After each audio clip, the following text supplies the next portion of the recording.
Justin, I wanted to start with you first. One of the things that I admire about filmmakers who grew up on horror and have such a strong affinity for the genre is how their passion bleeds into their work. And as an audience member, you can immediately feel that. With Carve, you've done such a brilliant job bringing that sense of nostalgia where it feels like a love letter to the genre while also being so fresh and innovative. How did you approach introducing new elements that not only kept it exciting but also paid homage to the classics while also putting your own stamp on it? Well, thanks for recognizing that, because the whole concept of this movie was to create like a handmade horror film that felt like a classic, like an instant classic. And so that was our intention all the way through. And you know, the best way to do that was to lean into practical effects, so it has a timeless feel, you know, and really lean into that, and to create a sequence of really fun kills that are, you know, some of these kills are playing homage to films, and some of them are completely original, like we've never seen before. So horror fans can recognize, you know, what's inspired this film.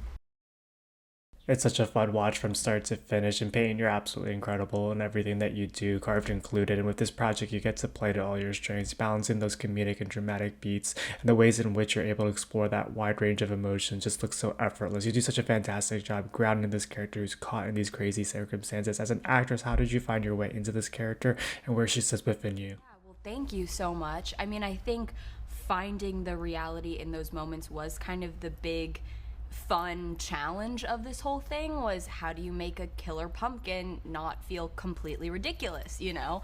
And so I think really kind of just digging into her as a girl, you know, growing up, and her first love and her little brother, and kind of trying to just find pieces of her life that felt relatable to me in my life, and allowing kind of that feeling to permeate everything she does and experiences, and how she kind of navigates these difficult situations, to hopefully bring some groundedness to a very kind of silly, fun, crazy premise.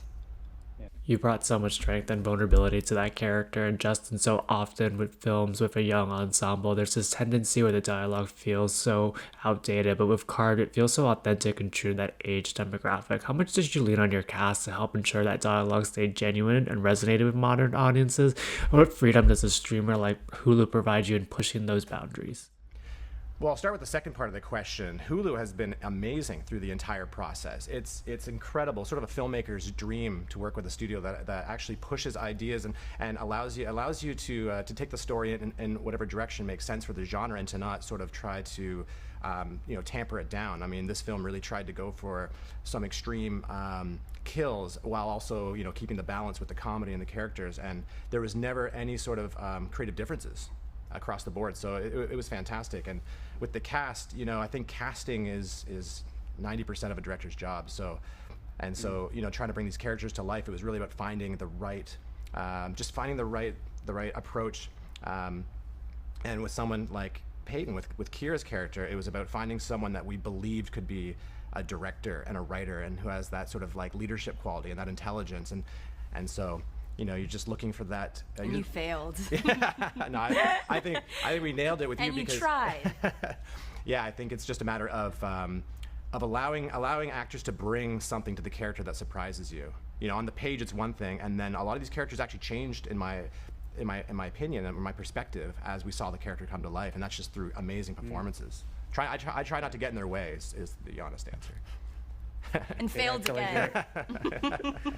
Peyton, I feel like you're this generation's Scream Queen, and this is your first venture into horror. Did anything surprise you about the overall experience? Can you talk a little bit about working with Justin, who co-wrote and directed this, and has such a love and affinity for this genre, and how you found those moments where you could take more risks with your performance, because there aren't a lot of constraints when you're playing in horror and comedy? Yeah, absolutely. I mean, I think this project, when I first read the script, I was excited about it, but also like, what is this? And so I think it really was having that first conversation with Justin and getting to hear his passion and his knowledge of the genre and just overall excitement and love of it. Like, that's what made me really want to do this. Is I think nothing excites me more than people that just love the things that they're making and will do anything they have to do to make that thing come to life. And I really felt that from Justin, and that very much much permeated the entire experience of filming. That was kind of all of our mentality of just, we got to make this happen, and we got to make it as good and as fun and scary and exciting as we possibly can. And so I think that kind of go passion mentality is something that I've experienced in doses for sure, but I think this kind of a genre where, like you said, you are open to, you know, crazy lines and crazy, you know, action sequences and crazy kills, and like where there is that freedom, I think you get to really nurture that creative spirit that I think really contributes to the film.